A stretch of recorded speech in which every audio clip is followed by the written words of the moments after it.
Bismillahirrahmanirrahim. Assalamualaikum warahmatullahi wabarakatuh.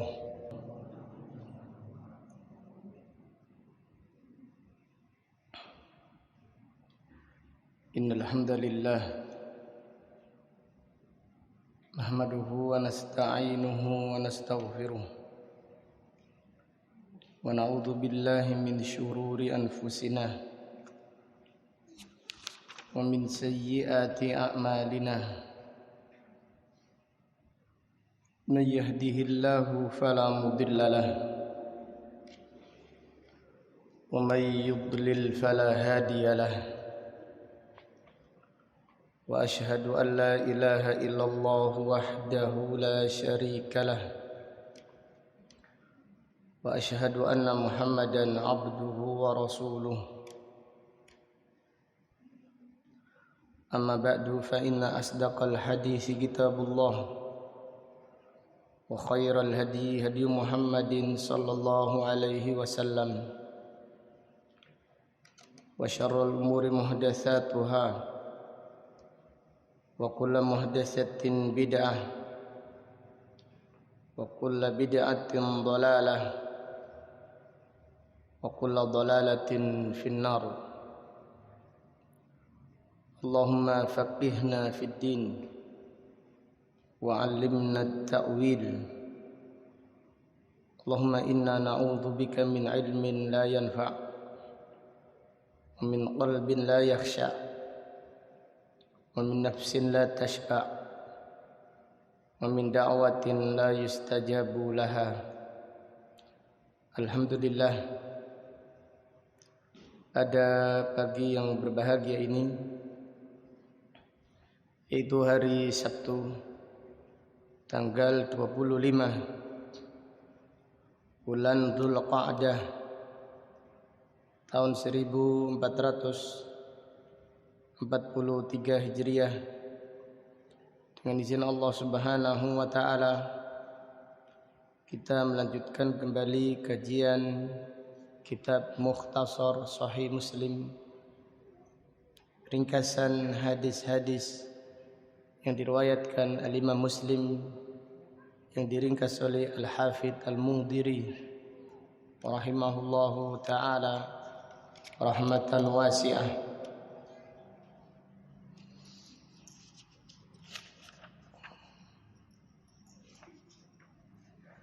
Qala al-musannif rahimahullah, kitabul wudu'.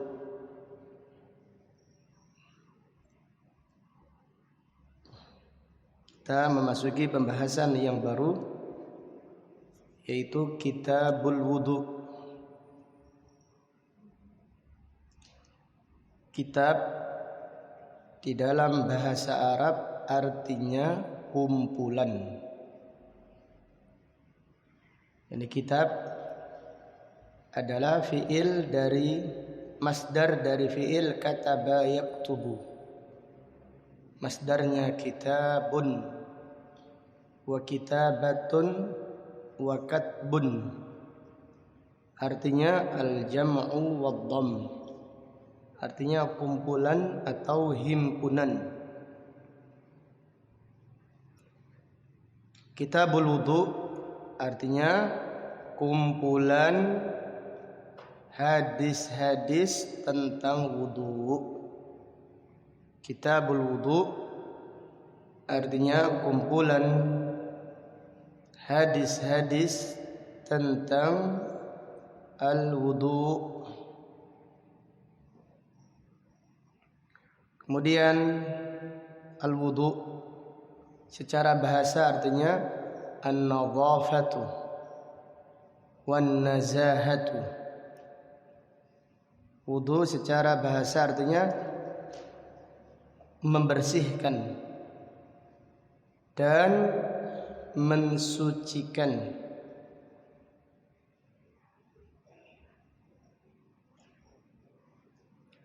Wudu artinya an-nadhafatu wan-nazahah, membersihkan dan mensucikan.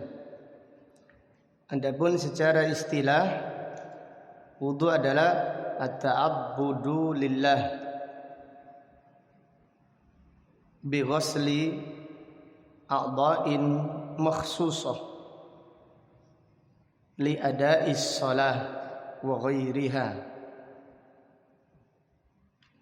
Wudu secara istilah adalah at-ta'abbudu lillah, beribadah kepada Allah dengan membasuh anggota badan tertentu. Beribadah kepada Allah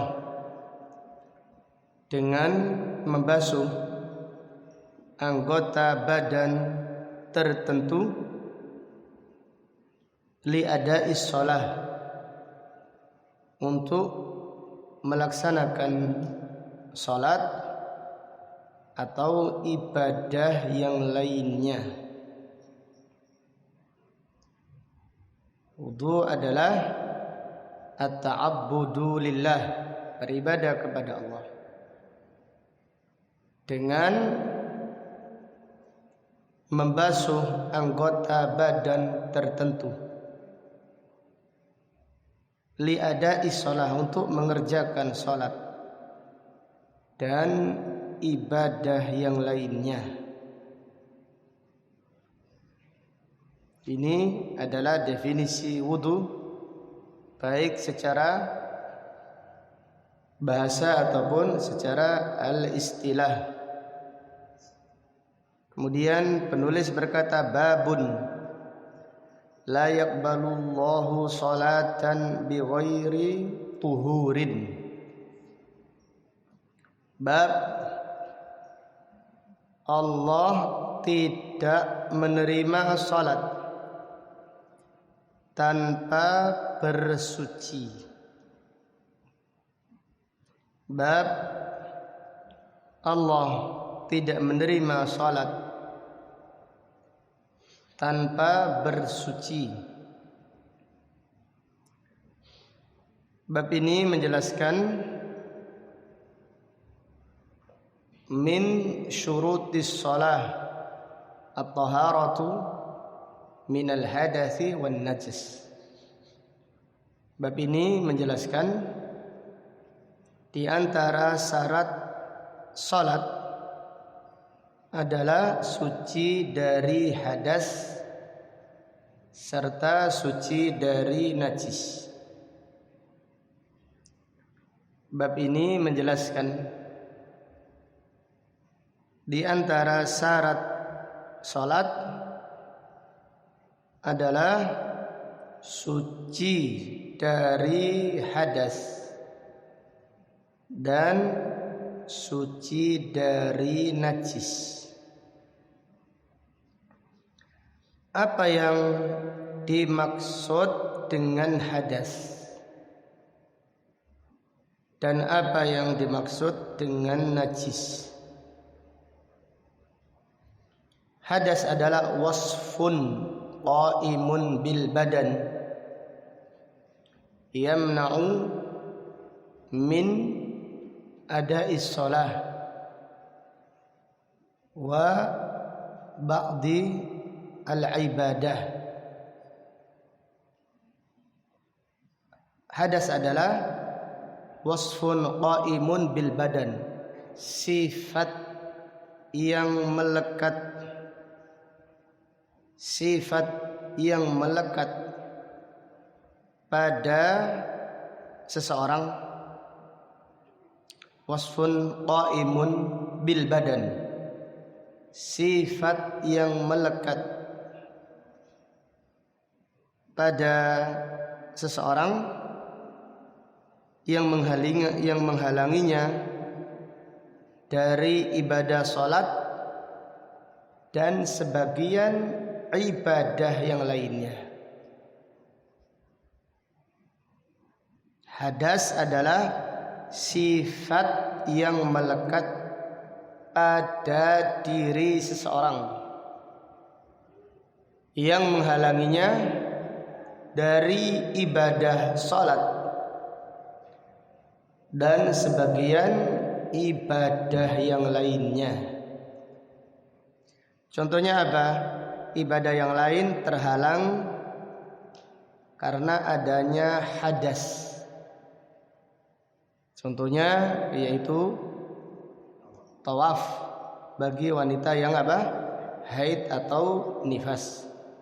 Jadi orang yang tawaf tidak boleh, atau wanita yang haid atau nifas tidak boleh tawaf dalam keadaan haid. Karena hadas, ada hadas asghar dan ada hadas akbar. Kemudian najis, apa yang dimaksud najis? Najis adalah ainun mustaqdzarun syar'an. Ainun mustaqdzarun syar'an, benda yang dianggap kotor oleh syariat. Najis adalah benda yang dianggap kotor oleh syariat. Jadi kalau najis itu ada wujudnya, ada bendanya. Kalau hadas ini tidak ada wujudnya. Hadas hanyalah sifat. Ini apa? Saya ini belum wudu. Contohnya, apa yang ada? Tidak ada. Wujudnya tidak ada. Maka hadas itu adalah sifat. Adapun najis itu benda. Jadi kalau ditanya apa yang dimaksud dengan hadas, maka hadas adalah wasfun, sifat yang melekat pada diri seseorang yang menghalanginya dari ibadah sholat dan sebagian, bukan semuanya, dan sebagian ibadah yang lainnya. Itu dinamakan apa tadi? Hadas. Diingat-ingat ya. Yang kedua adalah najis. Najis adalah apa tadi?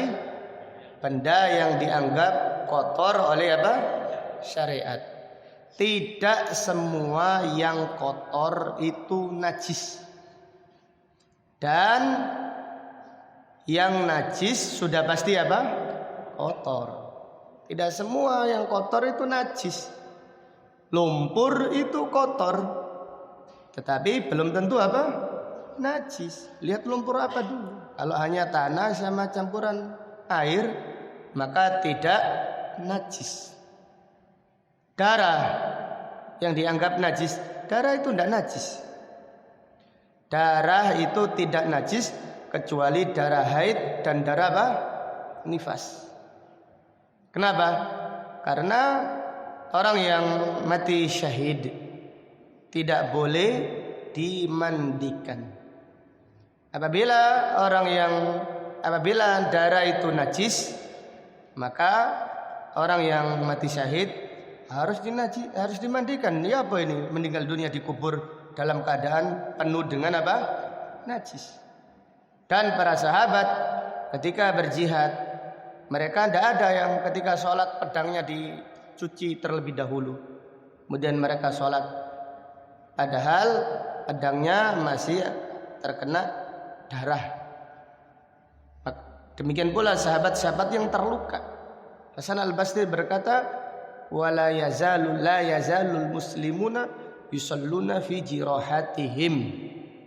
Senantiasa kaum muslimin sholat dalam keadaan terluka. Itu menunjukkan bahwasanya darah tidak najis. Walaupun ini masalah khilaf, tapi pendapat yang rajih inda ahli hadis bahwasanya darah itu tidak najis. Maka najis adalah benda yang dianggap kotor oleh syariat. Kemudian kita baca hadis. Sebelum dibaca hadis, yang perlu dipahami, suci dari hadas adalah syarat sahnya sholat. Sedangkan suci dari najis adalah syarat wajibnya sholat. Suci dari hadas adalah syarat sahnya sholat. Sedangkan suci dari najis adalah syarat wajibnya sholat. Artinya apa? Siapa yang sholat dengan sengaja atau tidak sengaja tanpa berwudu, maka sholatnya apa? Tidak sah. Karena suci dari hadas adalah syarat sahnya sholat. Maka siapa yang sholat tidak sengaja atau dengan sengaja tanpa berwudu, maka sholatnya apa? Tidak sah. Ini ada orang yang lupa katanya, lupa, anggap saja lupa dia. Sholat tanpa berwudu, tidak was-was ya. Kalau was-was, orang was-was itu obatnya dibentak, harus sembuh dari was-was. Adapun orang yang normal, dia yakin belum berwudu kok sholat, yakin ini tidak was-was. Lupa, sholatnya sah atau tidak sah? Sah atau tidak sah? Sah atau kan diambil? Lupa. Iya harus diulang. Mana dalilnya? Dalilnya adalah Nabi SAW melihat seorang sahabat yang berwudu, yaitu kakinya tidak kena air. Kakinya tidak terkena air, hanya ukuran logam uang. Segini saja. Ukuran uang logam, tidak kena air. Otomatis sahabat tersebut tidak sengaja. Nabi SAW memerintahkan mengulangi wudunya dan mengulangi apa? Salatnya. Nabi SAW memerintahkan untuk mengulangi wudunya dan mengulangi salatnya, dan dengan ijma', kesepakatan ulama, siapa yang salat tanpa berwudu dalam keadaan hadas karena lupa, maka sholatnya apa? Tidak sah. Maka suci dari hadas adalah syarat sahnya sholat. Suci dari hadas adalah syarat sahnya apa? Sholat. Demikian. Berikutnya, suci dari najis adalah syarat wajibnya sholat, tetapi bukan syarat sahnya sholat. Suci dari najis adalah syarat wajibnya sholat, bukan syarat sahnya sholat. Apa maksudnya? Siapa yang sholat dengan sengaja pakaiannya najis, dengan sengaja, maka sholatnya apa? Sah atau tidak sah? Dengan sengaja ini. Saya main salat terus hari ini. Akan melean ini. Iya. Siapa yang sholat dengan sengaja pakaiannya najis, tahu ini najis, udah apa-apa ini. Nasional. Iya, dengan sengaja sholat apa? Pakaiannya najis, maka sholatnya tidak sah. Soalnya dengan apa? Dengan sengaja. Akan tetapi siapa yang tidak sengaja sholat memakai pakaian yang najis, maka sholatnya sah. Bingung enggak Pak Edi ini? Enggak Pak Edi ya? Enggak ya. Jadi siapa yang sholat dengan sengaja pakaiannya najis, tempatnya najis dengan sengaja, maka sholatnya titik-titik apa tadi? Tidak sah. Jelas Bang Rahmat? Masya Allah Bang Rahmat, semangat Bang Rahmat. Yang berikutnya, siapa yang tidak sengaja sholat memakai pakaian yang tidak najis, apa ya, pakai pakaian yang apa? Najis. Tidak sengaja. Sholat memakai pakaian yang najis, tapi tidak sengaja, lupa ternyata. Contohnya ibu-ibu pakaiannya habis dipipisi anaknya, lupa dia. Ambil air wudhu, sholat. Selesai sholatnya baru ingat ternyata pakaiannya apa? Najis. Maka sholatnya apa? Sah. Sholatnya sah, tidak perlu diulang lagi. Dengan demikian, suci dari hadas syarat sahnya sholat. Suci dari najis syarat apa? Wajibnya sholat. Siapa yang sholat dengan sengaja atau lupa tidak berwudu, maka sholatnya tidak sah. Siapa yang sholat dengan sengaja memakai pakaian yang najis, jawabannya sholatnya sah atau tidak sah dengan sengaja? Tidak sah. Siapa yang sholat tidak sengaja atau lupa memakai pakaian yang najis, maka sholatnya sah. Mana dalilnya? Dalilnya satu, ada dua. Itu Nabi SAW pernah sholat memakai sandal. Di tengah-tengah sholat, malaikat Jibril membisiki. Ternyata sandalnya ada apa? Ada najisnya, ada kotorannya. Nabi SAW melepaskan. Para sahabat pun ikut melepaskan. Para sahabat melepaskan. Setelah itu Nabi SAW bersabda setelah selesai sholat, ma balukum, kenapa kalian melepas dan melemparkan sandal kalian di tengah-tengah sholat tadi? Para sahabat menjawab, ya Rasulullah, ra'ainaka alqaita na'laika fa alqaina ni'alana. Ya Rasulullah, kami melihat engkau melepaskan sandalmu, kami pun melepas sandal kami. Ini menunjukkan para sahabat itu sangat cinta Nabi SAW, ta'zimus sunnah. Baru Nabi SAW bersabda, Nabi SAW bersabda, atani Jibril anifan, Jibril datang kepadaku, fa akhbarani, mengabarkan kepadaku, bi anna fihi ma qadaran, sandalku ini ada kotorannya, najis, maka tak lepas. Sekiranya suci dari najis syarat sahnya sholat, maka harus dibatalkan sholatnya.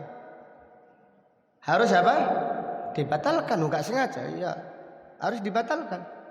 Maka para ulama menjelaskan suci dari najis syarat wajibnya sholat, bukan syarat apa? Sahnya sholat. Ada lagi hadis Bukhari, yaitu Nabi SAW sholat di Ka'bah. Kemudian ketika itu Abu Jahal dan kroni-kroninya berkumpul di Masjidil Haram. Abu Jahal berkata, siapa yang mengambil ari-ari onta supaya dilemparkan ke punggungnya atau ke kepalanya Muhammad sallallahu alaihi wasallam ketika dia sedang sujud, fan ba'asa ashqal qaum, lalu bangkitlah orang yang paling celaka ketika itu, yaitu Uqbah ibnu Abi Mu'ayth. Uqbah ibnu Abi Mu'ayth mengambil ari-ari onta tersebut, menunggu Nabi SAW sedang sujud, maka ari-ari ontanya diletakkan di punggungnya Nabi SAW, antara punggung, leher dan kepalanya. Perlumuran darah, perlumuran kotoran, dan ari-ari itu najis. Kenapa? Karena yang dipotong dari binatang yang masih hidup itu najis. Yang dipotong dari binatang dalam keadaan hidup itu najis. Ari-ari itu najis karena hukumnya bangkai. Bangkai itu apa? Najis. Jadi lain dagingnya, daging dan najis. Tapi ari-ari itu najis karena bangkai. Jadi Nabi SAW dilempari bangkai. Tapi Nabi SAW tetap melanjutkan sholatnya, tidak membatalkan. Al-Imam Bukhari menulis bab apabila ulqiya ala dhahril musalli, dilempar di punggung orang yang salat, qadarun au jifatun lam tabsut alaihi salatuhu, salatnya tidak batal. Siapa yang salat lalu punggungnya dilempar kotoran atau bangkai, maka salatnya tidak batal. Lam yabsud atau lam tafsud alaihi salatuh. Jelas ya? Nabi sallallahu alaihi wasallam tidak membatalkan salatnya. Nabi sallallahu alaihi wasallam tidak membatalkan salatnya. Karena Nabi sallallahu alaihi wasallam awal salatnya memakai pakaian yang suci. Di tengah-tengah salat ada orang yang melemparkan najis, tetapi Nabi SAW tetap melanjutkan sholatnya. Jadi apabila kita di tengah-tengah sholat, kemudian kita sadar ternyata sarung kita ini najis, masa sarungnya dipelorot kayak gitu? Atau masa batal sholatnya? Enggak, jangan dibatalkan sholatnya. Sama halnya ibu-ibu, kalau sholat gendong anak, tiba-tiba anaknya apa? Pipis. Ini najis. Ya kotor iya, tapi lanjutkan sholat. Lanjutkan sholatnya, karena ini tidak sengaja. Nah, kalau bisa sebelum sholat anaknya dikasih pampers terlebih dahulu, supaya gendongnya lebih aman lagi. Namun terkadang namanya lupa. Terkadang dalam keadaan lupa anaknya sholat tidak dipasangi pampers, sehingga dalam keadaan sholat pipis. Ya apa? Jangan dibatalkan sholatnya, lanjutkan sholatnya, sholatnya sah. Kecuali kalau sholat berjamaah di masjid, ya dibersihkan secukupnya saja. Otomatis orang-orang geremeng kabeh ini. Aliran apa ini? Diuyui anak kok gak batal sholatnya. Ini aliran celana cingkrang sama aliran Wahabi ini. Pancet aja kelakuannya. Meresahkan. Padahal gimana Nabi SAW tidak membatalkan. Kita ini ahlul hadis. Jadi kalau bisa jangan menggaruk kepala kecuali dengan dalil. Kalau bisa. Kata Sufyan Ats-Tsauri berkata, "In istata'ta alla tahukka ra'saka illa bil athar faf'al." Kalau bisa kamu tidak menggaruk kepala kecuali dengan dalil, lakukanlah.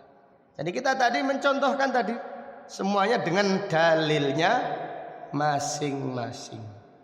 Kesimpulannya, suci dari hadas adalah syarat sahnya sholat. Dan suci dari najis adalah syarat apa? Wajibnya sholat. Siapa yang sholat dengan sengaja atau tidak sengaja tanpa berwudu, maka sholatnya apa? Tidak sah. Dan siapa yang sholat dengan sengaja memakai pakaian najis, sholatnya tidak sah. Namun siapa yang tidak sengaja sholat memakai pakaian yang najis, atau di tengah-tengah sholat yaitu kena najis, maka sholatnya sah, tidak perlu diulang lagi. Jelas ya? Wallahu ta'ala a'lam. Kita baca hadis yang pertama. Hadis nomor 104. An Mus'ab ibni Sa'ad qala dakhala Abdullah ibn Umar ala ibni Amir ya'uduhu wa huwa maridun faqala ala tad'ullaha li ya ibn Umar qala inni sami'tu Rasulullah sallallahu alaihi wasallam yaqul la yaqbalullahu salatan bighairi tuhurin wala sadaqatan min hululin wa kunta 'alal Basrah. Dari Mus'ab ibnu Sa'ad ia berkata bahwasannya Abdullah ibnu Umar masuk ke rumahnya Ibnu Amir, dan Ibnu Amir adalah gubernur Kufah atau gubernur Basrah. Ya'uduhu wa huwa marid. Abdullah bin Umar menjenguknya dalam keadaan yaitu Ibnu Amir sedang sakit. Faqala, Ibnu Amir berkata, ala tada'ullaha li ya Ibnu Umar, wahai Abdullah bin Umar, tidakkah engkau mendoakan aku supaya aku sembuh, supaya aku sehat? Qala, Abdullah bin Umar berkata, inni sami'tu Rasulullah sallallahu alaihi wasallam yaqul, sesungguhnya aku mendengar Rasulullah sallallahu alaihi wasallam bersabda, la yaqbalullahu salatan bi ghairi tuhurin. Allah tidak menerima salat tanpa bersuci. Wala shadaqatan min ghulul. Dan Allah tidak menerima sedekah dari yaitu hasil al-ghulul, dari hasil korupsi. Wa kunta 'alal Basrah. Abdul Umar berkata, sedangkan engkau adalah gubernur Basrah. Nabi SAW pada hadis ini bersabda, la yaqbalullahu salatan. Allah tidak menerima salat bi ghairi tuhurin, tanpa bersuci. Tidak menerima. Jadi kalau kita membaca Al-Quran atau hadis lalu ada lafaz la yaqbalullah, Allah tidak menerima, ada dua makna. Bisa jadi tidak menerima artinya amalan tersebut tidak sah. La yaqbalullahu salatan bi ghairi tuhurin. Allah tidak menerima salat tanpa bersuci. Artinya salat yang tidak bersuci tidak sah. Jadi kalimat la yaqbalullah artinya la yasihhu. Ini makna yang pertama. Kemudian makna yang kedua, kadang-kadang artinya ibadahnya sah tetapi tidak mendapatkan apa? Pahala. Seperti firman Allah, innama yataqabbalullahu minal muttaqin. Allah menerima amal orang yang bertakwa saja. Orang yang pamrih amalnya, pamrih riya, mencari pujian manusia, capek-capek beramal tapi niatnya tidak ikhlas, maka amalnya sah tapi tidak mendapatkan apa? Tidak mendapatkan pahala. Tapi amalnya sah. Ada yang lafadznya la yataqabbalullah, Allah tidak menerima. La yutaqabbala minhu, Allah tidak menerima. Artinya tidak sah. Seperti firman Allah Ta'ala berfirman, wa may yabtaghi ghairal islami dinan falay yuqbala min. Siapa yang mencari Islam, siapa yang mencari selain Islam sebagai agamanya, falay yuqbala minhu, tidak akan diterima darinya. Agamanya tidak sah. Kalau sudah tidak sah, ya tidak sah, tidak dapat pahala. Maka pada hadis ini Nabi SAW bersabda, la yaqbalullahu, Allah tidak menerima salat tanpa bersuci. Artinya salat tanpa wudu tidak sah, kecuali yaitu orang yang benar-benar udzur, tidak sanggup berwudu, tidak sanggup tayamum. Allah menerima salatnya. Seperti orang yang sakit lumpuh, kemudian tidak ada yang menjaganya, mau wudu apa? Tayamum saja tidak bisa. Maka dia dibolehkan sholat tanpa wudu, tanpa tayamum. Imam Bukhari menulis babun as-sholat bi ghairi wudu'in wala tayamum. Bab sholat tanpa wudu, tanpa tayamum.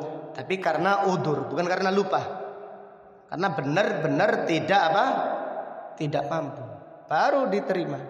Tapi kalau orang karena lupa saja, tidak diterima sholatnya. Karena lupa, sholat tanpa wudu, maka sholatnya tidak diterima. Artinya apa tadi?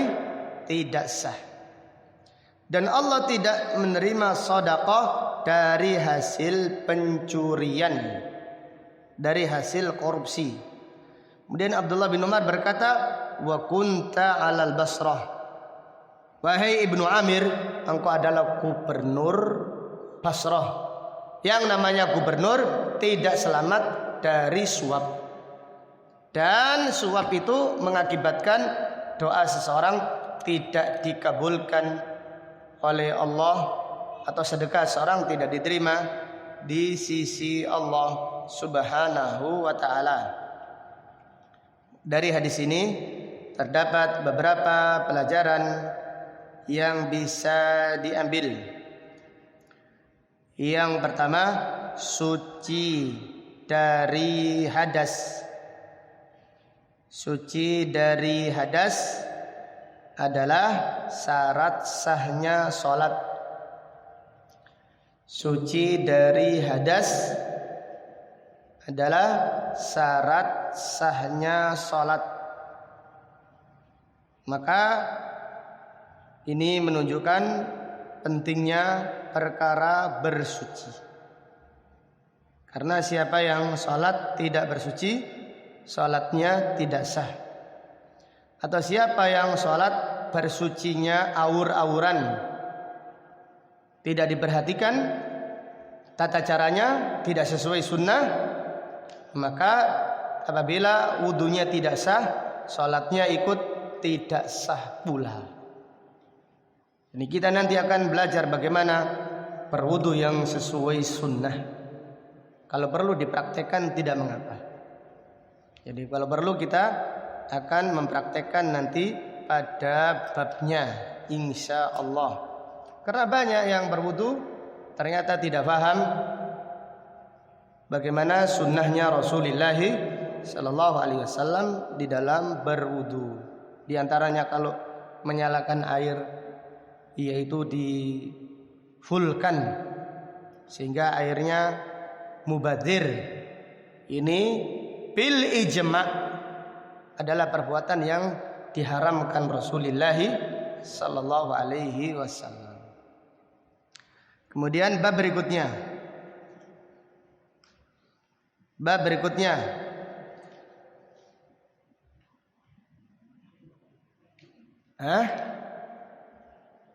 Iya, faedah yang lain banyak kita berhubungan dengan bersuci.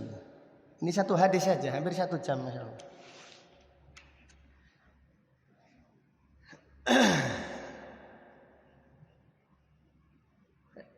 Bab berikutnya, babu ghuslil yad indal qiyam minan naum qabla idkhaliha fil ina. Bab mencuci tangan ketika bangun tidur sebelum memasukkan tangan ke dalam bejana. Bab membasuh tangan atau mencuci tangan ketika bangun tidur sebelum memasukkannya ke dalam bejana. Artinya kalau kita berwudu di ember,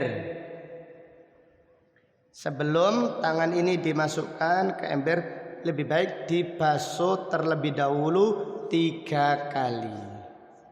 Ini adalah sunnahnya Rasulullah Sallallahu Alaihi Wasallam. An Abi Hurairah radhiyallahu anhu anna an-nabiy sallallahu alaihi wasallam qala idza istayqadha ahadukum min nawmihi fala yaghmis yadahu fil ina hatta yaghsilaha thalathan fa innahu la yadri aina batat yaduhu. Dari Abu Hurairah radhiyallahu anhu bahwasannya Nabi sallallahu alaihi wasallam bersabda, barang siapa atau apabila seseorang di antara kalian bangun tidur, janganlah ia memasukkan tangannya ke dalam bejana sampai dicuci 3 kali, karena dia tidak tahu di mana tangannya bermalam. Bisa jadi tangannya bermalam di bagian yang ada najisnya, sehingga dia tidak tahu ternyata tangannya terkena najis. Dari hadis ini terdapat beberapa pelajaran yang bisa diambil. Yang pertama, istighbabu ghuslil yad thalathan qabla idkhaliha fil ina. Disunnahkan membasuh tangan 3 kali sebelum memasukkannya ke dalam bejana. Disunnahkan membasuh tangan 3 kali sebelum memasukkannya ke dalam bejana, yaitu 3 kali sampai telapak tangan saja, bukan sampai apa? Bukan sampai siku. Jadi sampai telapak tangan saja. Kemudian pelajaran berikutnya, fihi al-ma'u al-musta'malu tahurun. Air musta'mal itu suci dan mensucikan. Air musta'mal itu suci dan mensucikan. Jadi ngobok air untuk berwudu di ember itu tidak mengapa, dan airnya tetap suci dan mensucikan. Hanya saja lebih utama sebelum tangan ini dipakai untuk menciduk air secara langsung, lebih utama kita membasuhnya terlebih dahulu. Jadi tidak ada syaratnya berwudu harus dari air yang mengalir. Jadi kadang-kadang itu harus mengalir terus. Itu tidak ada syaratnya. Tidak ada syaratnya harus berwudu di air yang mengalir. Dan air musta'mal itu tidak suci dan mensucikan. Ini dari mana keterangan seperti itu? Nabi SAW itu kalau berwudu cuma dengan 1 mud. 1 mud. Kalau mandi janabat yaitu dengan 1 sok. 1 sok lebih. Jadi anggap saja Nabi SAW kalau berwudu itu 1 mud. 1 mud itu kurang lebih setengah liter, lebih sedikit. Adapun mandinya sekitar 1 ember kecil, 1 sok. 1 sok itu ukurannya yaitu kurang lebih 2,5 kilo. Itu kurang lebih 3 liter katakan. 3 liter sampai 4 liter itu mandinya Nabi SAW. Ada seorang tabi'in, yaitu putranya Ali bin Abi Thalib, cucunya Ali bin Abi Thalib, Hasan ibnu Muhammad. Tapi bukan dari anaknya Fatimah, dari istrinya yang lain. Yaitu dia berkata kepada Jabir, aku tidak cukup, mandi segitu itu tidak cukup. Maka Jabir mengatakan, ojo sok ganteng kan. Sok ganteng, ojo kegantengan. Itu cukup bagi orang yang wajahnya lebih ganteng dari kamu, rambutnya lebih bagus. Itu cukup bagi Rasulullah SAW. Dia jangan sok ganteng, sok rambutnya bagus, kemudian 3 liter atau 4 liter atau 1 ember kecil tidak cukup. Maka Jabir berkata, itu lebih cukup. Cukup untuk orang yang lebih ganteng dari kamu, lebih bagus rambutnya, Rasulullah sallallahu alaihi wasallam. Babnya jelas dan hadisnya juga jelas, hubungan hadis dengan bab sangat jelas. Kemudian pertanyaan, apabila kita kita bangun tidur langsung ngobok air, apakah airnya jadi najis? Airnya najis atau enggak? Airnya najis atau enggak? Enggak najis. Jadi tangan kita ada apanya? Nabi SAW hanya mengajarkan supaya jangan langsung. Karena kita tadi tangannya enggak tahu kalau tidur megang apa, bagian belakangnya gatal digaruk, bagian depannya dipegang, kan enggak tahu. Khawatir ada apa? Najisnya. Adapun kalau ada orang yang terlanjur sebelum berwudu langsung dikobokkan, maka airnya tidak apa? Tidak najis. Airnya tidak najis, hanya saja dia menyelisihi sunnah Rasulullah sallallahu alaihi wasallam. Kemudian bab berikutnya, babun an-nahi anit takhalli fit tariq wadh-dhilal. Bab larangan buang kotoran di jalan, wadh-dhilal, dan tempat berteduh. Hadis ini menjelaskan, atau bab ini menjelaskan larangan buang air besar atau buang air kecil di jalan atau di tempat berteduhnya musafir. Terutama dahulu musafir itu melakukan perjalanan kaki. Kalau ada pohon mereka gunakan untuk berteduh, maka dilarang buang air di situ.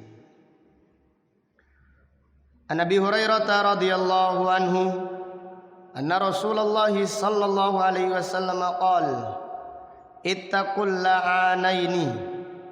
Qalu wa man la'anani ya Rasulullah? Qala alladhi yatakhalla fi tariqin nas aw fi dhillihim. Dari Abu Hurairah radhiyallahu anhu bahwasannya Rasulullah sallallahu alaihi wasallam bersabda, takutlah dua orang yang dilaknat. Takutlah dua orang, dari ciri dua orang yang dilaknat. Para sahabat bertanya, ya Rasulullah, apa yang dimaksud dua orang yang dilaknat? Qala alladhi yatakhalla fi tariqin nas.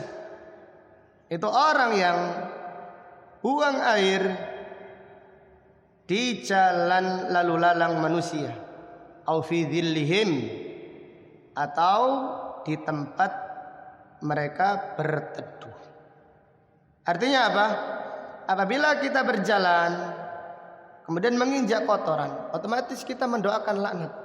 Siapa yang melakukan ini? Semoga Allah melaknatnya. Iya. Semoga Allah melaknatnya. Ini tidak mengapa. Tidak mengapa, diizinkan oleh Nabi Sallallahu Alaihi Wasallam.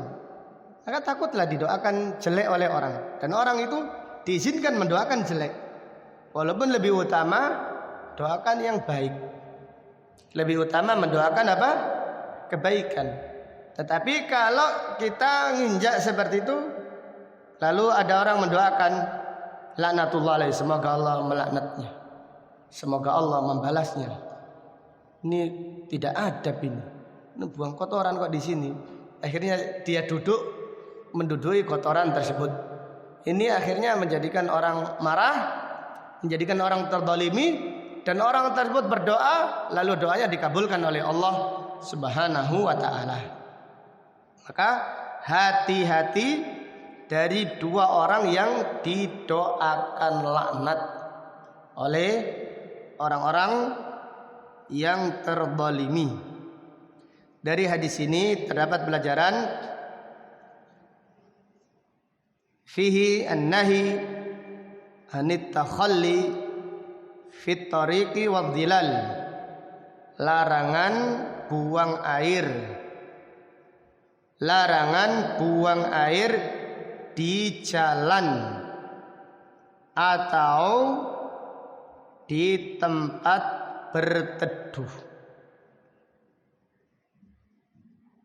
Larangan buang air di jalan atau di tempat berteduh.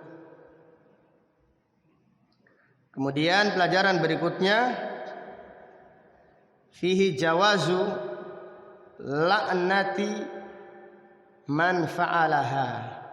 Dibolehkan mendoakan laknat bagi siapa yang melakukannya.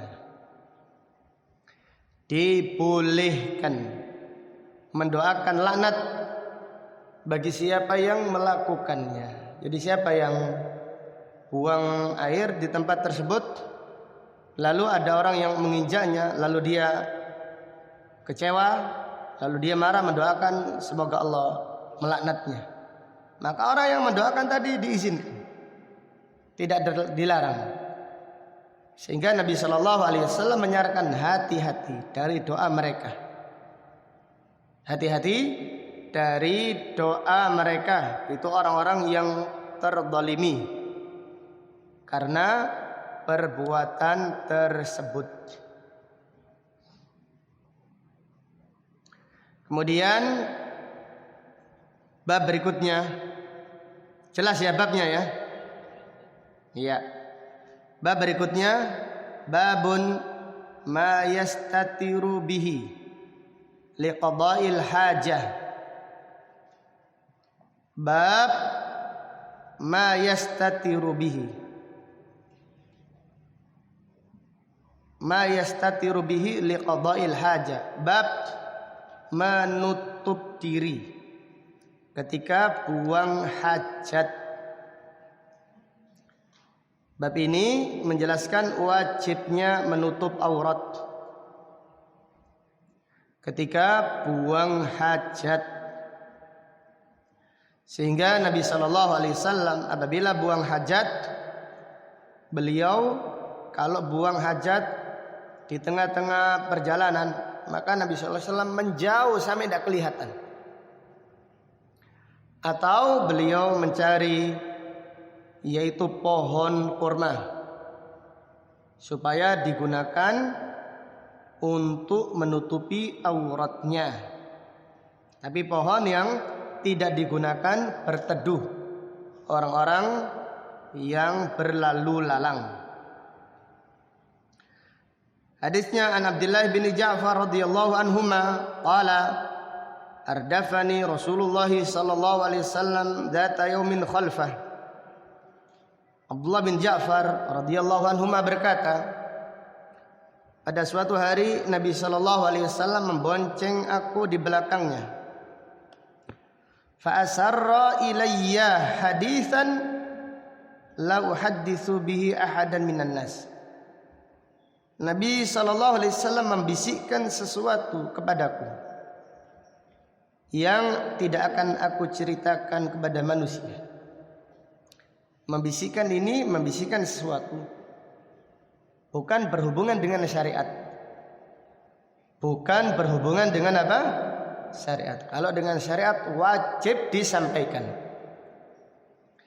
Wa kana ahabba mastatara bihi Rasulullah sallallahu alaihi wasallam li hajatihi hadafun au haisu nakhlin. Dan Nabi sallallahu alaihi wasallam suka apabila buang hajat untuk yaitu menutupi badannya menggunakan gundukan tanah. Jadi di padang pasir terkadang ada gundukan tanah, sehingga orang-orang tidak bisa melihatnya. Maka Nabi Shallallahu Alaihi Wasallam buang air di tempat tersebut sehingga tidak kelihatan dari orang lain. Atau beliau buang air fi ha'iton nahlin, di kebun kurma. Itu bukan tempat lalu lalang orang. Maka Nabi SAW buang air kecil di tempat tersebut. Dari hadis ini terdapat beberapa pelajaran yang bisa diambil. Yang pertama, wujubu satril aurah, wajib menutup aurat liqada'il hajah, ketika buang hajat. Jadi wajib menutup aurat.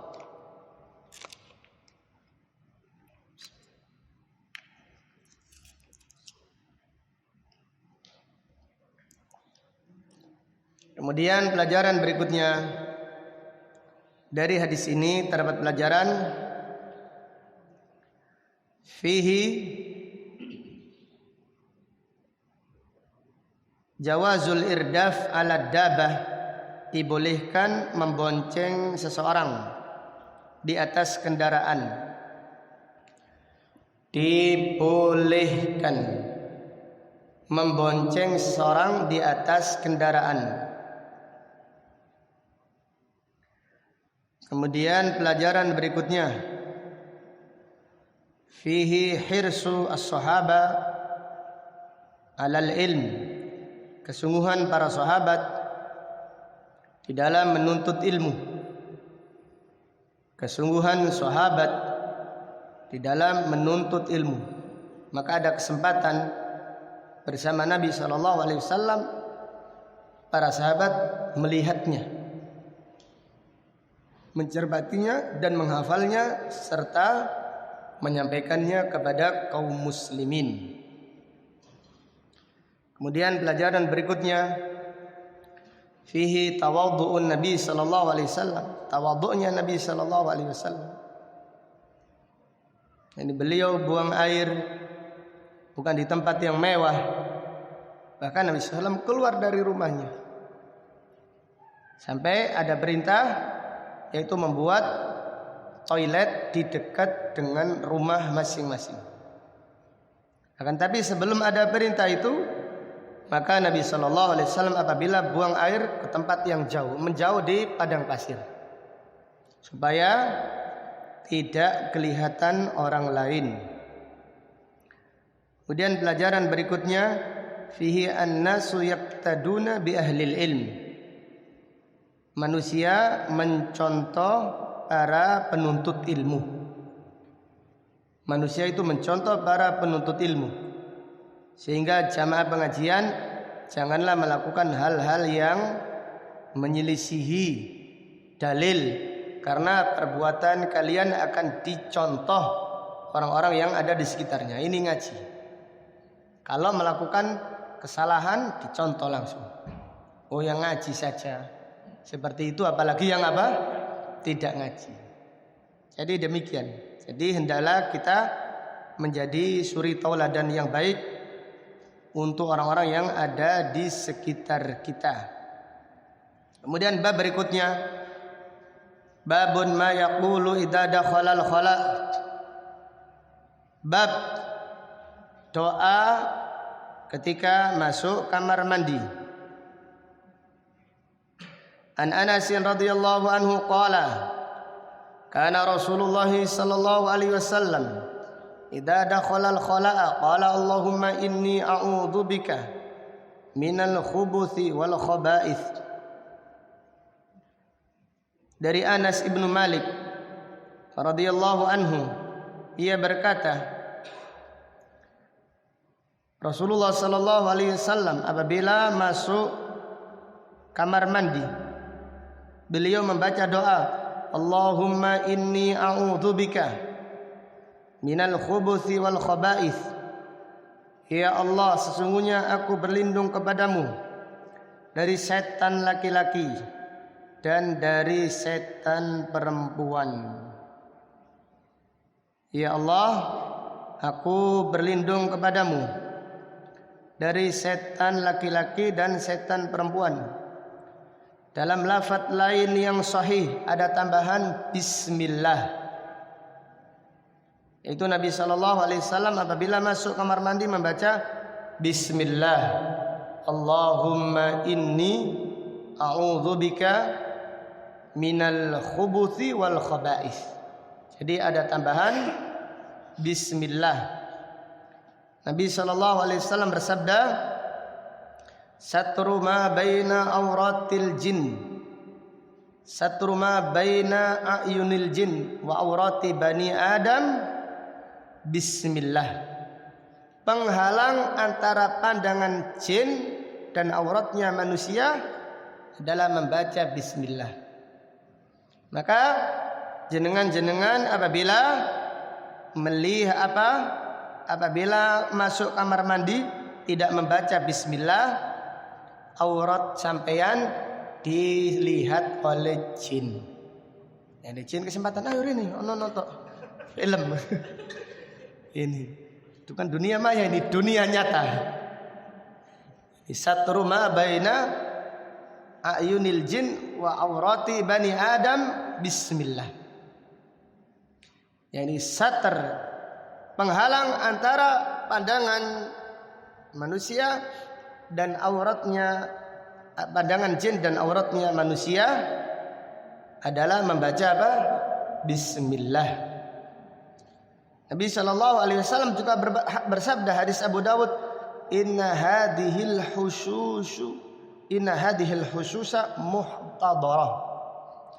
Sesungguhnya tempat-tempat seperti ini banyak jinnya, banyak setannya. Sehingga Nabi SAW mengajarkan supaya memohon perlindungan kepada Allah Subhanahu wa ta'ala. Dari hadis ini terdapat pelajaran yang bisa diambil. Fihi istihbabud du'a inda dukhulil khala. Disunnahkan membaca doa sebelum masuk kamar mandi. Disunnahkan berdoa sebelum masuk kamar mandi.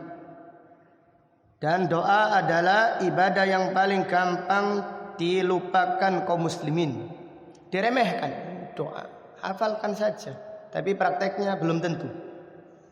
Masuk masjid pun sama, hafal, tapi doa enggak. Demikian. Maka zikir adalah ibadah yang gampang dikerjakan dan paling gampang dilupakan. Itu adalah zikir, ibadah yang gampang dikerjakan dan paling gampang dilupakan. Itu adalah ibadah zikir. Maka hendaklah kita memuliakan ilmu, ta'zimul ilm, mengagungkan ilmu. Karena maksud dari ilmu adalah manfaatnya, bukan sekedar tambah wawasannya. Jadi kalau maksud dari ilmu tambah wawasan, maksud dari ilmu hanya sekedar tambah wawasan, maka tambah wawasan tidak menambahkan iman. Tambahnya wawasan tidak menambahkan iman. Apabila niatnya hanya untuk sekedar tambah wawasan. Tapi kalau manfaat ilmu bertambah, tambah manfaatnya, tambah imannya, tambah ketakwaannya. Sehingga Nabi SAW meminta ilmu yang bermanfaat dan berlindung dari ilmu yang tidak bermanfaat. Kemudian pelajaran berikutnya dari hadis ini terdapat pelajaran fihi anna syaitan wa yatazawwaj wa lahu dzurriyyah, bahwasanya syaitan itu menikah dan punya anak keturunan. Bahwasanya setan itu menikah dan memiliki anak keturunan. Sehingga pada hadis ini disebutkan minal khubuthi wal khaba'ith ay dzukuri syayatin wa inathihim. Khubuth artinya setan laki-laki, wal khaba'ith adalah setan perempuan. Kemudian dari hadis ini terdapat pelajaran fihi karahatu al-italah fil khala, dibenci berlama-lama di kamar mandi. Makanya kalau masuk kamar mandi jangan bawa HP. bawa HP di kamar mandi, a'udzubillah. Buang air 5 menit jadinya setengah jam kamari-mari. Ini bahaya. Ini tempat yang dihadiri syaitan. Tempat yang dihadiri syaitan. Maka hendaklah kita segera. Apabila buang air, hendaklah segera keluar. Karena dibenci lama-lama di tempat tersebut. Mana dalilnya? Dalilnya hadis ini. Karena itu adalah tempatnya syaitan. Ini maksudnya apa? Tempatnya ojo suwe-suwe. Jangan lama-lama. Seperti itu. Ada seorang ikhwah bertanya, apa hukumnya berhubungan suami istri dalam apa?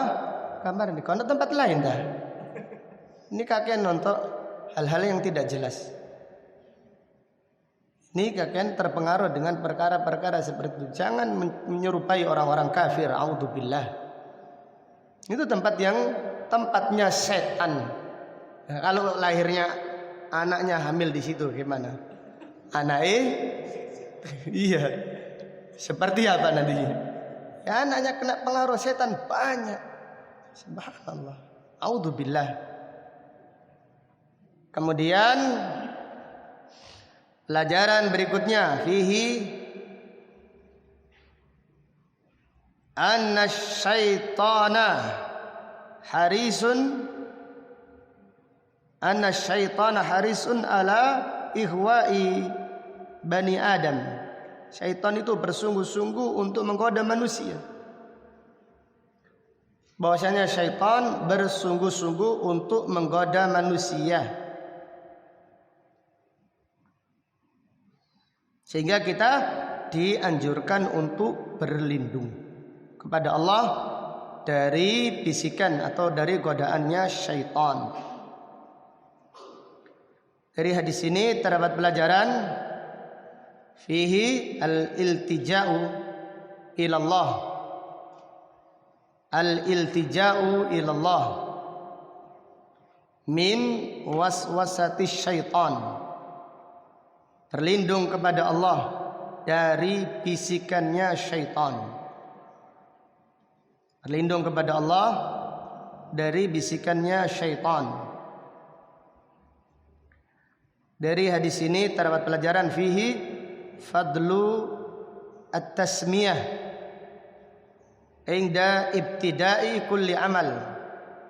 Keutamaan membaca bismillah. Keutamaan membaca bismillah sebelum memulai amal. Keutamaan membaca bismillah sebelum memulai amal. Jadi dianjurkan baca bismillah. Kemudian ditambahkan Allahumma inni a'udzubika minal khubuthi wal khaba'ith. Kemudian pelajaran berikutnya fihi anna syaitan yuhibbu an yara aurati bani Adam. Syaitan itu suka melihat aurat manusia. Syaitan itu suka melihat auratnya manusia. Maka siapa yang suka melihat film porno, berarti dia apa? Syaitan. Di jamaah pengajian yang suka melihat film porno, dia adalah jamaah pengajian predikatnya syaitan. A'udzubillah. Maka bagaimana kita bisa merasakan manisnya iman apabila kita tidak bisa menundukkan pandangan di saat kita sendirian? Padahal Nabi SAW bersabda, "Man ghadda basarahu lillah aqabahullahu halawatal imana fi qalbih." Siapa yang menundukkan pandangannya karena Allah, Allah akan menggantikannya manisnya iman. Allah akan menggantikannya dengan manisnya iman di dalam hatinya. Orang yang merasakan manisnya iman, semangat beribadah kepada Allah, merasakan lezatnya berzikir, merasakan semangat berlomba-lomba mengerjakan kebaikan. Lain kalau iman ini turun, maka kita merasakan apa-apa itu rasanya pahit. Sebagaimana badan itu kalau sakit, makanan yang paling kita sukai pun rasanya tidak enak. Lain halnya kalau badan kita sehat, makanan sederhana jadi istimewa. Demikian pula iman seseorang ketika naik, maka nikmat beribadah, nikmat menuntut ilmu, nikmat berlomba-lomba di dalam mengerjakan kebaikan. Wallahu ta'ala a'lam. Kemudian bab berikutnya, babun la tustaqbalul qibla bi ghaitin wala baulin. Bab larangan menghadap kiblat ketika buang air besar atau buang air kecil. Bab larangan menghadap kiblat ketika buang air besar atau buang air kecil. Bab ini menjelaskan diharamkannya menghadap kiblat di tempat terbuka. Jadi diharamkannya menghadap kiblat, buang air di tempat yang terbuka. Adapun di tempat yang tertutup tetap disunnahkan. Lebih utama tidak menghadap kiblat ketika buang air kecil atau buang air besar di tempat yang tertutup.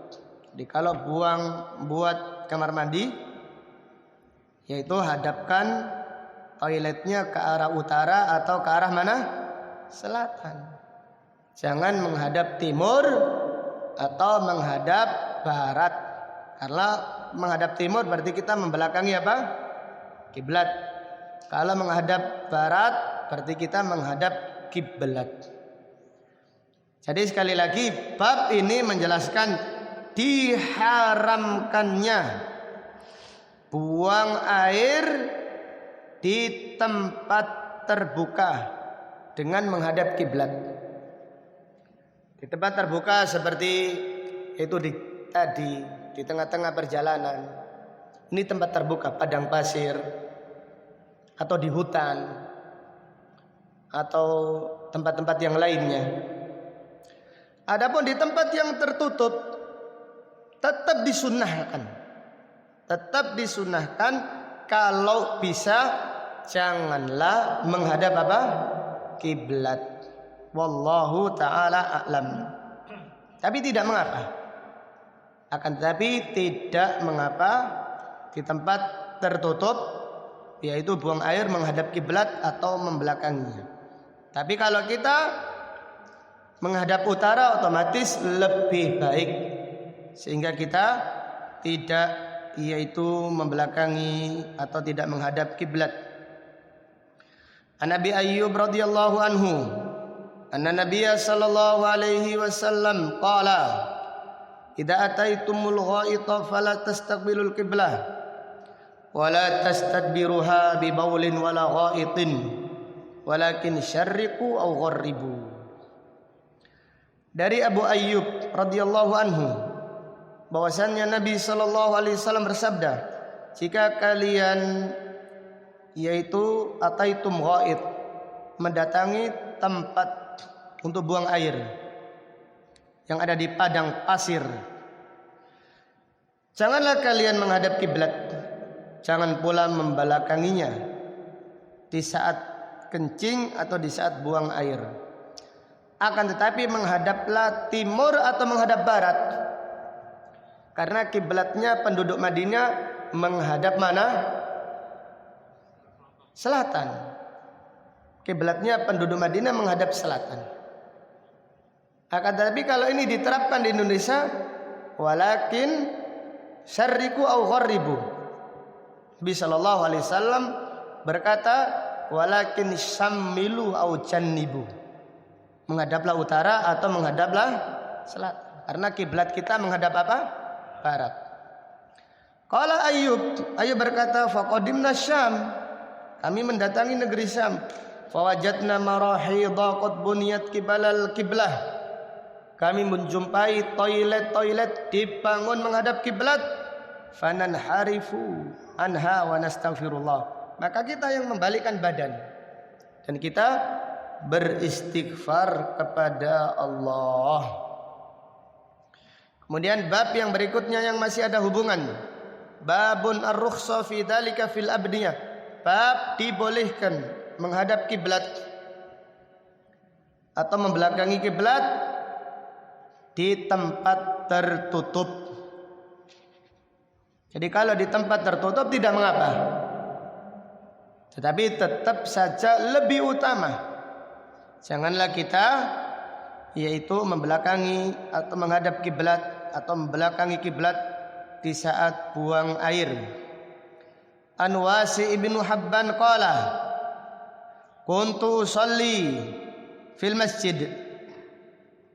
Wasi' ibn Habban berkata, aku salat di masjid. Wa Abdullah ibn Umar musnidun dhahrahu ilal qiblah. Dan Abdullah bin Umar menyandarkan punggungnya ke arah kiblat. Falamma qadaitu salati insaraftu ilaihi min syiqqi. Setelah aku selesai salat aku mendatanginya. Faqala Abdullah yaqulu unasun. Abdullah berkata, Abdullah bin Umar, orang-orang berkata, idza qa'atta lil haja fala taqut mustaqbilal qiblah wala baital maqdis. Orang-orang berkata, jika kalian duduk buang hajat, janganlah duduk menghadap kiblat atau menghadap Baitul Maqdis. Qala Abdullah bin Umar berkata, laqad raqaitu ala dhahri baitin. Aku pernah naik rumah, enggak sengaja ya. Faraitu Rasulullah sallallahu alaihi wasallam qaidan ala labinataini. Aku melihat Nabi sallallahu alaihi wasallam duduk yaitu ala labinatain. Jadi toilet di atas toilet jongkok. Mustaqbilan Baitul Maqdis lihajatihi. Beliau menghadap Baitul Maqdis dan membelakangi apa? Kiblat. Abdullah bin Umar berkata, aku pada suatu hari naik di rumahnya Hafsah. Ada keperluan, tidak sengaja. Kemudian melihat Abdullah bin Umar melihat Nabi sallallahu alaihi wasallam duduk buang hajat ala labinataini, yaitu labinatain toilet jongkok. Toiletnya Nabi sallallahu alaihi wasallam bukan toilet apa? Duduk.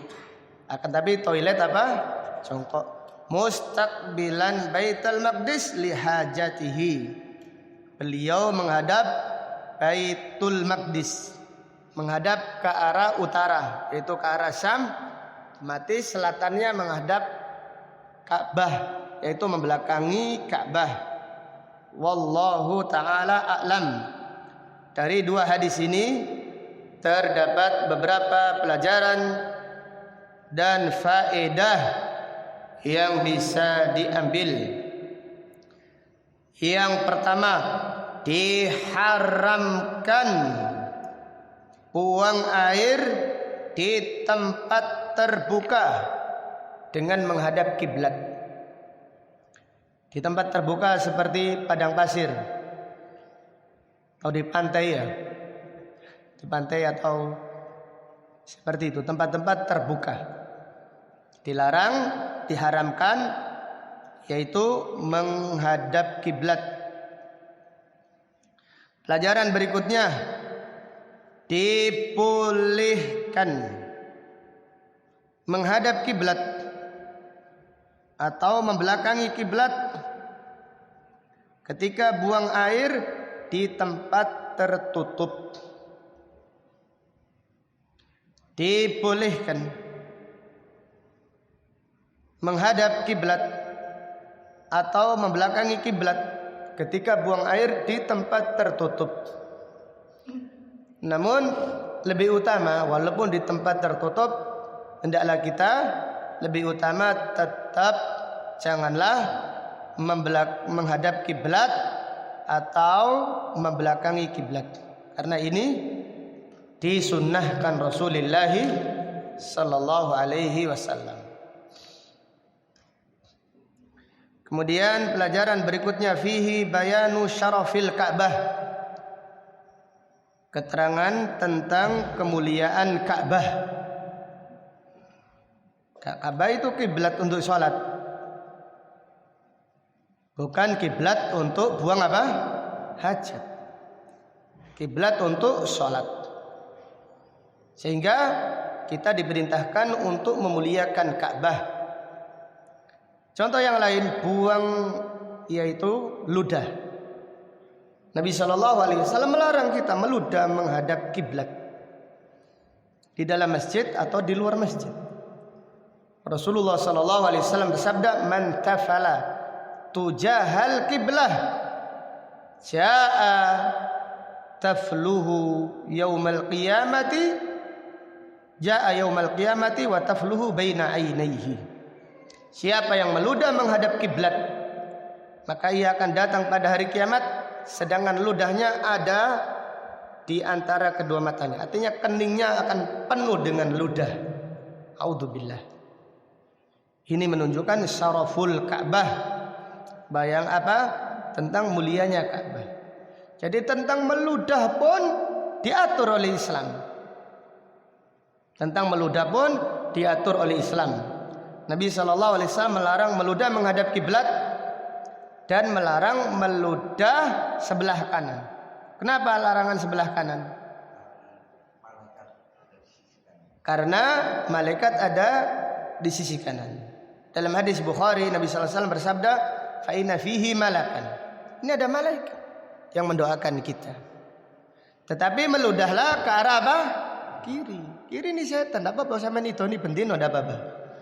Jadi setan di sebelah kiri, tidak mengapa kita meludahi syaitan. Kemudian pelajaran berikutnya dari hadis ini, fihi bayanu kamalil Islam, keterangan tentang sempurnanya agama Islam, agama yang sempurna. Buang air saja diatur, apalagi untuk urusan yang lebih penting, urusan keluarga, urusan negara, semuanya diatur.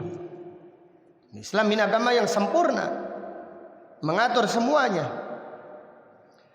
Maka orang-orang Yahudi pernah bertanya kepada Salman Al-Farisi, "Hal allamakum nabiyukum kulla syai'?" Apakah Nabi kalian mengajarkan segala sesuatu? Salman berkata, "Iya.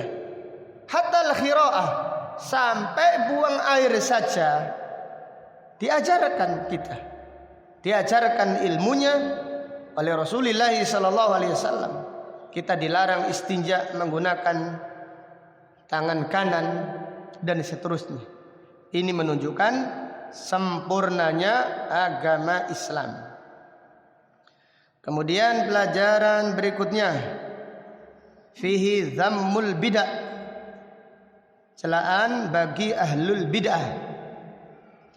Celaan bagi ahlul bid'ah yang menganggap agama ini belum sempurna, sehingga mereka berusaha untuk menyempurnakannya. Padahal semuanya sudah dijelaskan oleh Rasulullah sallallahu alaihi wasallam. Kemudian pelajaran berikutnya, fihi al-adah tasiru ibadatan bin niyah, kebiasaan bernilai ibadah dengan niat, wattibai sunnah, dan dengan mengikuti sunnah. Jadi buang air, ya buang air biasa-biasa saja, tapi bernilai ibadah apabila kita menghadirkan niat dan kita mengikuti sunnah Rasulullah sallallahu alaihi wasallam. Maka di dalam hadis itu disebutkan orang yang buang air mengamalkan sunnah Nabi sallallahu alaihi wasallam, Allah Subhanahu wa taala mengampuninya. Sehingga doanya setelah buang air adalah ghufranaka, Allah memberikan jaminan ampunan bagi siapa yang yaitu buang air sesuai dengan sunnah Rasulullah sallallahu alaihi wasallam. Maka Mu'adz ibnu Jabal berkata, inni ahtasibu naumati kama ahtasibu qaumati. Aku ini mengharapkan pahala dari tidurku seperti aku mengharapkan pahala dari qiyamul lailku. Kalau kita qiyamul lail mengharapkan pahala, iya, otomatis kita malam-malam bangun di saat kita enak-enaknya tidur, otomatis kita mengharap pahala. Tapi tidur, banyak orang yang lalai, atau banyak kita yang lalai, makan, minum, buang air, tidur, semuanya bernilai ibadah dengan apa? Dengan niat. Maka para ulama mengatakan adatus solihina ibadah wa ibadatul ghafilina adah. Kebiasaan orang-orang soleh bernilai ibadah, dan ibadahnya orang-orang lalai bernilai kebiasaan. Ibadahnya apa, kebiasaannya orang-orang soleh bernilai ibadah. Tidur itu biasa, tapi sebelum tidur kita berwudu, kemudian membaca zikir yang diajarkan Nabi sallallahu alaihi wasallam, maka nilainya ibadah. Adapun ibadahnya orang lalai, sholat tidak khusyuk, terlambat tidak terlambat, biasa, tidak ada manis ibadah yang dikerjakannya, maka ibadahnya orang lalai nilainya hanyalah biasa. Nilainya adalah hanya sekedar kebiasaan. Kemudian pelajaran berikutnya, fihi hirsus sahaba alal ilm. Kesungguhan para sahabat di dalam menuntut ilmu. Kesungguhan para sahabat di dalam menuntut ilmu. Abdullah bin Umar tidak sengaja itu. Tidak sengaja beliau naik karena ada keperluan. Maka naik kok melihat Nabi SAW. Maka dicermati untuk diriwayatkan kepada kaum muslimin. Kemudian pelajaran berikutnya dari hadis ini terdapat pelajaran fihi jawazur radd bid dalil, dibolehkan membantah pendapat dengan dalil. Dibolehkan membantah pendapat tapi dengan dalil. Jadi kalau kita ngajarkan anak, ajarkan dengan dalil. Jangan kita ngajarkan anak, wahai anakku doa tidur seperti ini, wahai anakku makan tangan kanan, jangan minum berdiri. Tapi sampaikan, wahai anakku, Nabi SAW memerintahkan kita untuk makan dengan tangan. Kalau hafal dalilnya lebih bagus lagi. Paling tidak kita mengatakan, wahai anakku, Nabi SAW ajarkan salawat anak kita, ya ikhwah. Kita pun jangan bosan bersalawat. Sebut nama Nabi Muhammad sallallahu alaihi wasallam di masjid, di majelis kita, majelis cangkur kita. Majelis cangkruan yang enggak ada salawatnya adalah masjid yang dilaknat. Enggak ada zikirnya, enggak ada salawatnya adalah majelis orang-orang yang merugi. Jadi anak kita, jadi ada orang tua mengatakan, wahai anakku, minum tangan kanan, jangan minum berdiri, makan duduk, gitu saja. Ini kurang ta'zimus sunnah.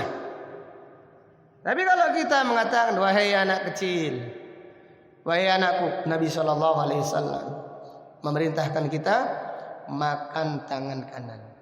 Kalau kita hafal hadisnya malah bagus lagi. Ya ghulam, samillah wa kul biyaminik wa kul mimma yalik. Wahai anak kecil, yaitu Nabi SAW bersabda, wahai anak kecil, makanlah membaca bismillah, makanlah dengan tangan kanan, makanlah makanan yang ada di depan. Kalau anaknya minum berdiri, kala Rasulullah SAW, la yashrabanna ahadun minkum qa'iman. Janganlah kalian minum sambil apa? Berdiri. Demikian. Kalau tidak hafal hadisnya, paling tidak Nabi SAW melarang kita. Jadi anak kita itu sudah terbiasa dari kecil, dari SD atau dari TK, bahkan dari kecil sudah terbiasa mendengar Nabi SAW. Nabi SAW. Terkadang ada anak yang taat orang tuanya di sekolahan bilang, kamu nggak boleh minum berdiri. Kata bapak nggak boleh minum berdiri. Ya. Arti larangan minum berdiri itu ajaran bapaknya. Menurut anak tersebut. Karena bapaknya tidak mengenalkan sunnah Rasulullah sallallahu alaihi wasallam. Tapi kalau kita takdimus sunnah, nah kita ajarkan sunnah. Jadi anak pun terbiasa nanti sholawat di rumah kita.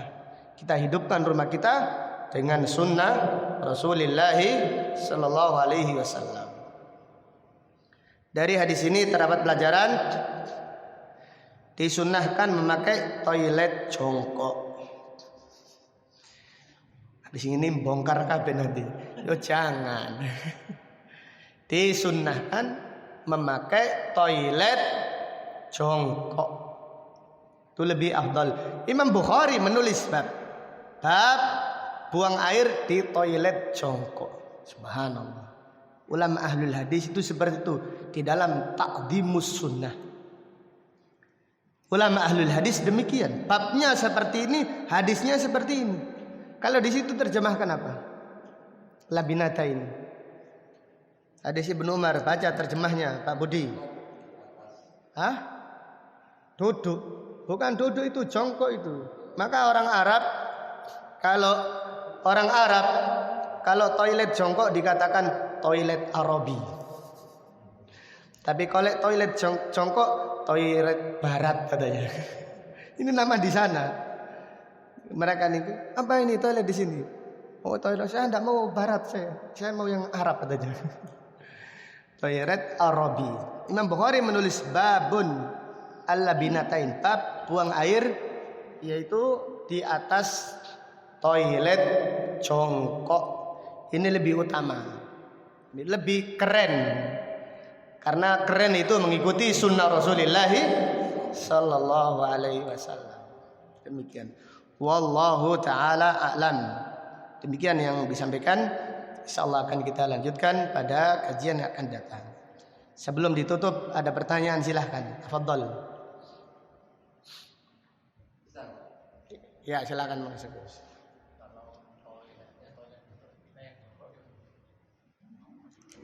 Toiletnya duduk, kita yang jongkok. Tidak apa-apa, kenapa? Hah? Takut konangan gitu ya? Hah?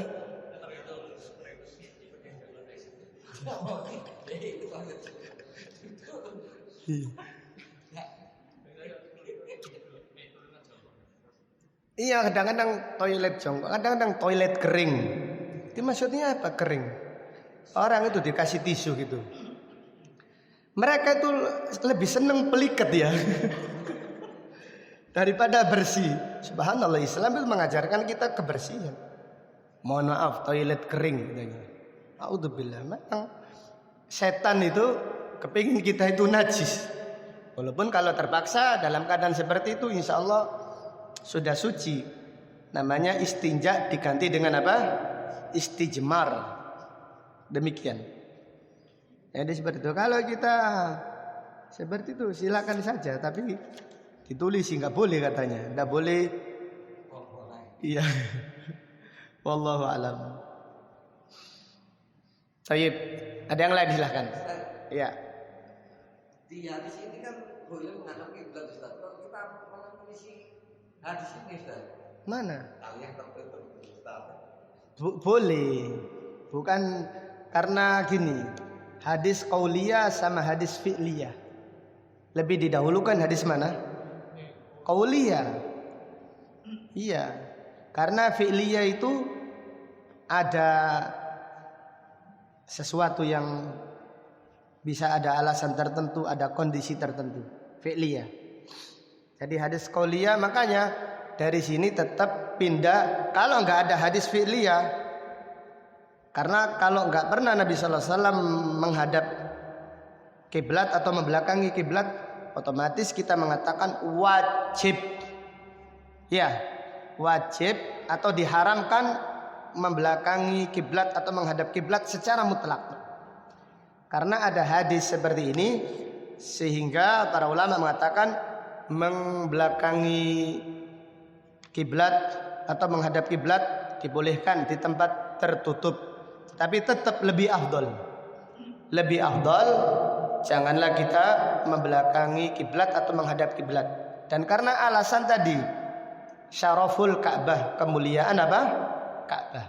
Syalbani rahimahullah berkata, apabila mengeluarkan ludah yang suci, dianjurkan tidak menghadap kiblat, apalagi mengeluarkan kotoran yang najis. Jelas ya alasannya. Apabila mengeluarkan ludah yang suci, dilarang menghadap kiblat, apalagi mengeluarkan kotoran yang najis.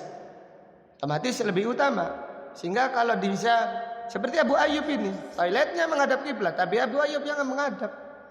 Karena toiletnya kan gak bisa dipindah seketika itu juga. Maka Abu Ayyub yang berpaling, jadi miring otomatis, tidak, supaya tidak menghadap kiblat atau supaya tidak membelakangi kiblat. Ya Pak Budi silahkan.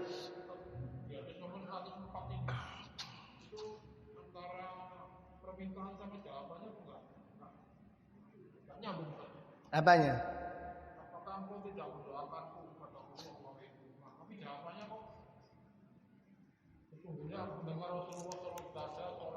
Ya, Abdullah bin Umar mengatakan pejabat yang banyak hartanya dikhawatirkan uangnya itu mengakibatkan doanya tidak dikabulkan oleh Allah. Maksudnya Abdullah bin Umar seperti itu. Tak dongakno tapi nek awakmu seneng korupsi, doa gak dikabulkan. Itu maksudnya seperti itu. Itu kan memang dalil-dalil menunjukkan bahwa darah itu kan bukan najis juga ya. Selasa.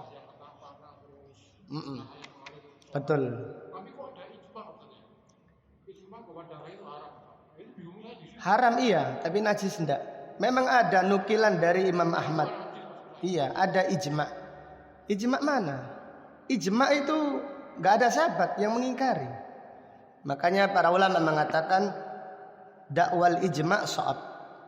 Menyatakan ijma' itu sulit. Namanya ijma' enggak ada yang menyelisihi. Siapapun juga boleh mengatakan ijma', tapi kalau ada yang menyelisih berarti khilaf ini. Iya. Kalau sekarang saya mengatakan puasa Ramadan wajib, ada enggak yang menyelisihi? Enggak ada, ini ijma' semuanya orang. Tapi kalau tadi banyak yang menyelisih. Bahkan waktu perang Dzatur Riqa, ada seorang ditombak dalam keadaan sholat, darahnya mengalir terus.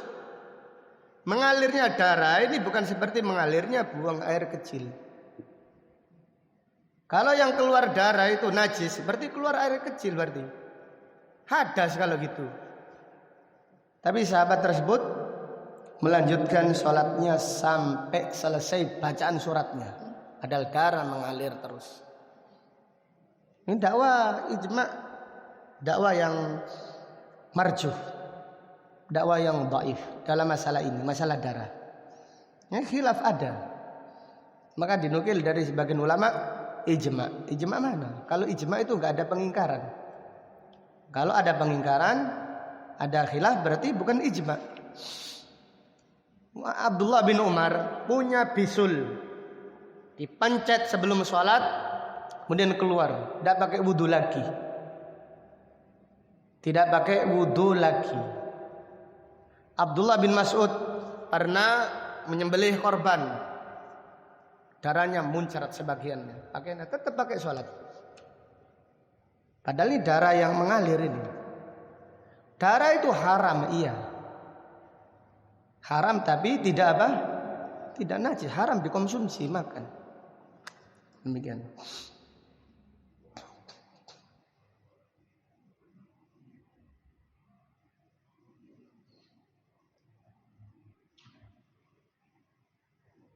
Tapi pada yang lain silahkan. Ya.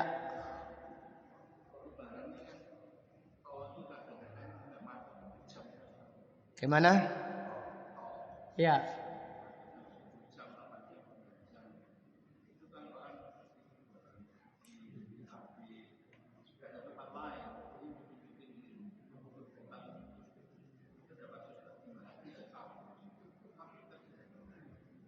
Iya, makanya dalam keadaan seperti itu ilmu yang sunnah yang bermanfaat. Nah, kalau kita dilarang, kita harus cari tempat yang agak jauh, kan macet kan ya.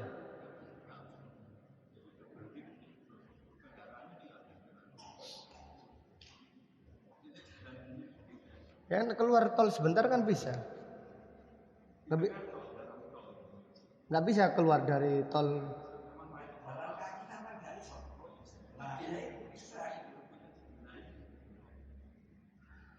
Wallahu a'lam. La yukallifullahu nafsan illa usaha.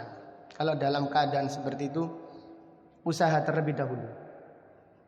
Usaha, kalau tidak bisa ya Allah Maha tahu niat seseorang.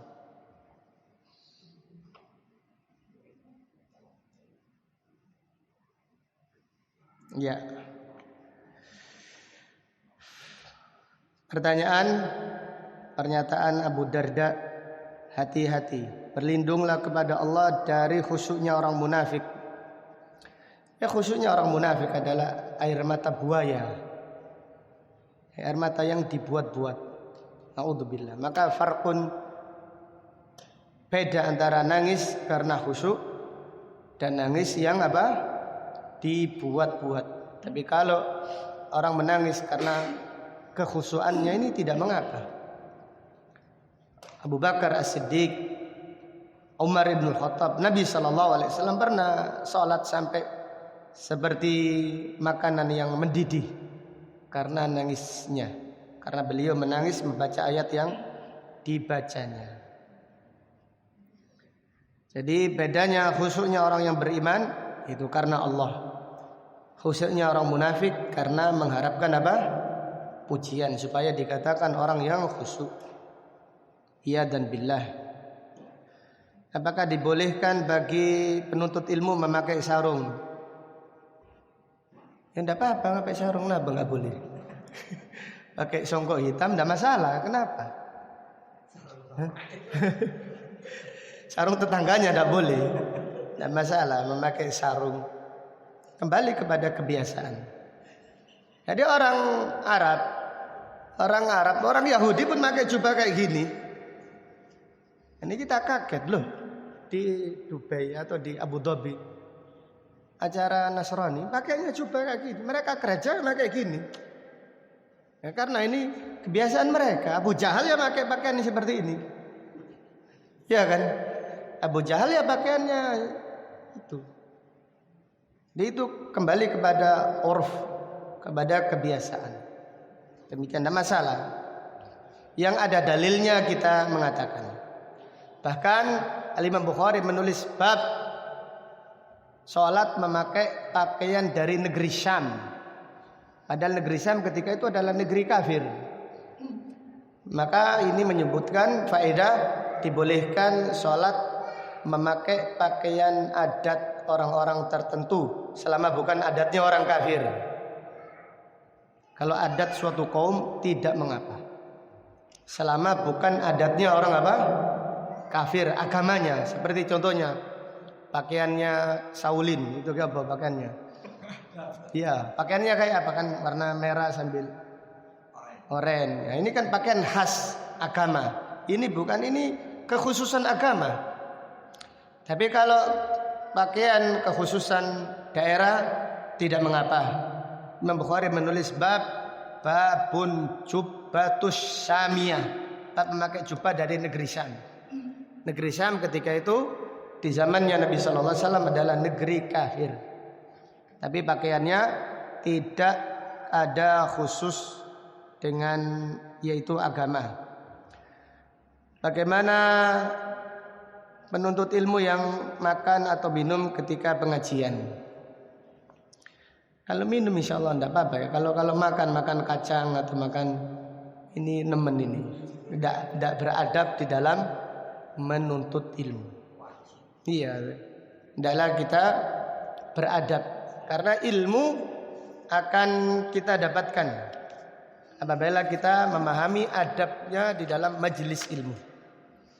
Ilmu akan kita dapatkan manfaatnya. Kita akan mengagungkan ilmu, mengagungkan Al-Quran, mengagungkan sunnah jika kita memahami adab ilmu. Sekarang kita hidup di zaman seperti ini.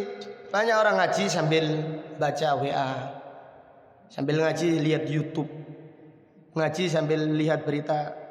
Ini subhanallah, kita pernah melihat itu mahasiswa Allah yahdi. Pengajian kita sendiri yang di sampingnya tidak fokus, mengganggu. Belian, angkat lagi, masuk lagi, angkat lagi, masuk lagi. Mungkin kalau di presentasi mungkin 60% lihat HP, 40% nyimak. Apakah bisa fokus seperti itu? Al-Quran itu punya hak. Sunnah Nabi SAW memiliki hak. Para sahabat apabila hadir di majelis ilmu, ka'anna ala ru'usihim at-tayr. Kepala mereka seperti ada burung, artinya fokus. Para sahabat demikian.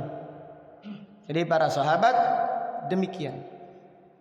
Jadi saya contohkan ini tadi sama majelisnya. Tadi pagi hadis Bukhari kita menyebutkan kisah Abdullah bin Abbas. Kita tutup majelis ini dengan kisah Abdullah bin Abbas. Abdullah bin Abbas ini sepupunya Rasulullah SAW, tapi penuntut ilmu yang beradab, semangat menuntut ilmu dan punya adab. Maka Allah Subhanahu wa taala memberkahi ilmunya Abdullah bin Abbas. Pernah suatu hari Nabi SAW buang air. Abdullah bin Abbas yang masih kecil faham, padahal ketika itu usianya 10 tahun atau 8 tahun. Ketika haji wada saja Abdullah bin Abbas usianya masih 8 tahun atau 9 tahun, yaitu baru balik. Abdullah bin Abbas ketika melihat Nabi SAW buang air, dia langsung menyediakan air. Selesai buang air, Nabi SAW bertanya, man wada'a hada? Siapa yang meletakkan ini? Qala Ibnu Abbas. Yang meletakkan ini adalah Abdul bin Abbas. Nabi SAW berdoa, Allahumma faqihhu fid din wa 'allimhu ta'wil. Ya Allah, ajarkan anak tersebut agama, faqihkan terhadap agama dan ajarkan tafsir. Maka Abdullah bin Abbas riwayat hadisnya itu ranking 5. Ranking 5. Adapun ilmu tafsirnya ranking 1. Abdullah bin Abbas hadisnya 1660 hadis. Adapun ilmu tafsirnya adalah sahabat yang paling luas riwayat tafsirnya, yaitu adalah sahabat Abdullah bin Abbas. Karena adabnya yang mulia. Di antara contoh yang perlu kita sebutkan berulang-ulang untuk mengingatkan kepada para penuntut ilmu, kepada para santri. Ini kalau saya sampaikan kepada santri, Abdullah bin Abbas itu ketika Nabi SAW meninggal dunia, dia mengumpulkan hadis-hadis Rasulullah SAW dari sahabat manapun, didatangi oleh Abdullah bin Abbas untuk dihafalkan hadisnya, untuk dihafalkan hadisnya. Dan dihafal ya, dihafal, tidak dicatat, dihafal. Yang mencatat hadis ketika itu Abdullah bin Amr saja. Abu Hurairah, Aisyah, Abdullah bin Abbas ini menghafal. Maka pada suatu hari Abdullah bin Abbas mendatangi sahabat Al-Ansari di siang hari untuk menanyakan hadis. Kemudian ternyata sahabat Al-Ansari tidur di siang hari. Ini kalau kita mendatangi seseorang, kita mau tanya kepada ustadz, kemudian ustadznya tidur, kira-kira apa yang kita lakukan? Balik atau enggak? Balik. Menim aja. Sano ganggu ustadznya. Besok saja. Saya juga sibuk sekarang. Saya sibuk sekarang. Kadang-kadang ada jamaah seperti itu. Ustaz, sampean ada waktu kapan? Saya mau datang. Tapi kalau bisa jangan pas jam kerja saya. Ya lebih sibuk dia daripada ustadznya. Iya. Tolong dikelekno waktu yang saya longgar. Subhanallah. Ini jamaah luar biasa, masya Allah. Allahumma barik. Ini Abdullah bin Abbas datang pas siang hari, sahabat Al-Ansari tidur. Maka Abdullah bin Abbas menunggu. Ini diambil faedah, murid menunggu guru, bukan guru menunggu apa? Jamaah. Abdullah bin Abbas menunggu.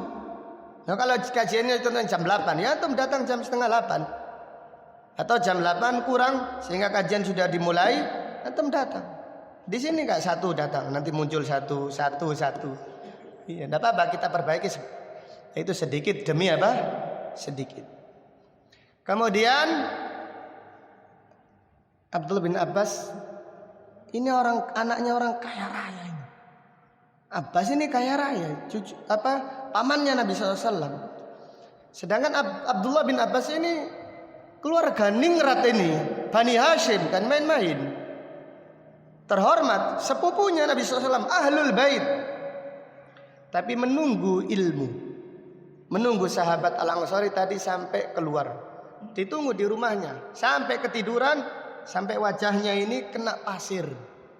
Jadi karena ada angin yang berhembus, wajahnya sebagiannya tertutupi pasir. Subhanallah. Kok seperti itu? Apa yang dilakukan Abdullah bin Abbas untuk menghormati ilmu, memuliakan ilmu, memuliakan hadis. Kemudian sahabat Al-Ansari keluar, kaget. Ada orang yang mulia datang di rumahnya, sepupunya Nabi SAW lagi, Bani Hashim, ahlul bait. Langsung sahabat Al-Ansari bertanya, ibna ammi Rasulillah sallallahu alaihi wasallam, sepupunya Rasulullah sallallahu alaihi wasallam, kenapa datang di waktu-waktu seperti ini? Ada apa? Abdullah bin Abbas berkata, haditsun balaghani annaka sami'ta Rasulullah sallallahu alaihi wasallam kada wa kada. Hadis yang setelah sampai kepadaku bahwasanya engkau meriwayatkan langsung dari Nabi sallallahu alaihi wasallam. Aku ingin meriwayatkan langsung dari orang yang terdekat. Karena perawi hadis itu kalau meriwayatkan hadis, kalau riwayatnya banyak itu hadisnya kurang istimewa. Kalau periwayatnya semakin sedikit, semakin istimewa. Maka Abdullah bin Abbas cari sumbernya yang langsung dari Nabi sallallahu alaihi wasallam, yaitu sahabat Al-Ansari tadi. Sahabat Ansari terkagum, subhanallah. Kenapa engkau tidak ngutus orang kepada saya akan mendatangi rumahmu, tak sampaikan hadis tersebut. Maka Abdullah bin Abbas berkata, al ilmu yu'ta walayati. Ilmu itu didatangi, bukan mendatangi. Ilmu itu yang didatangi, bukan ilmu yang mendatangi. Kita yang mendatangi ilmu, bukan ilmu yang mendatangi apa? Kita. Maka itu semuanya dihitung oleh Allah Subhanahu wa taala. Pahala yang besar, manfaatnya. Demikian. Maka itu menjadikan pelajaran bagi kita tentang yaitu sekarang ini. Ini Abdullah bin Abbas, cucunya sepupunya Nabi sallallahu alaihi wasallam. Sekarang banyak ya anaknya Ustadz meliti. Anaknya Pak Yai, ya Allah, luar biasa. Adiknya Ustadz, punya hak imunitas gitu loh. Melakukan kesalahan di pondok nggak ada yang menghukum karena keluarganya Ustadz. Ya gimana? Dah berkah.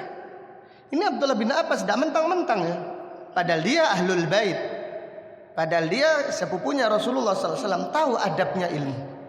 Maka Abdullah bin Abbas mendatanginya dengan penuh ketawaduan, sehingga hasilnya Allah Subhanahu wa taala menjadikan Abdullah bin Abbas imamus sahabat, imamnya para sahabat di dalam hadis dan di dalam tafsir. Wallahu taala alam. Demikian insyaallah akan kita lanjutkan pada kajian yang akan datang. Subhanaka Allahumma wa bihamdika asyhadu an la ilaha illa anta astaghfiruka wa atubu ilaik. Walhamdulillahirabbil alamin. Assalamualaikum warahmatullahi wabarakatuh.